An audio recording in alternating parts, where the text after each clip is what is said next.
ஓம் முருகா சரணம். வாழ்க வளமுடன். வெற்றிவேல் முருகனுக்கு ரோகரா.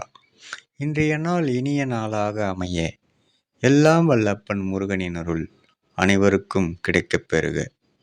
நாம் வாழும் வாழ்க்கையில் என்னை எத்தனை பேர் என்னை கைவிட்டாலும் முருகா நீ என்னை கைவிட மாட்டாய் என்ற நம்பிக்கையில்தான் வாழ்ந்து கொண்டிருக்கின்றேன். அதேபோல் எதையும் இங்கிருந்து எடுத்து செல்ல முடியாது என்பதை அறிந்தும் ஏனோ மனிதர்கள் எல்லாவற்றையும் அடைய ஆசைப்படுகிறார்கள். ஏனென்றால் இது கலியுகம் என்று அப்பன் உணர்த்துகின்றார். அப்பன் முருகனருளால் சகலமும் பெற்று வளமுடன் நலமுடன் வாழ எல்லாம் உள்ள ஆறுமுகப் பெருமான் அருள் அனைவருக்கும் கிடைக்கப் பெறுக. ஓம் முருகா சரணம். முருகனின் மகன் ரவி முருகன்.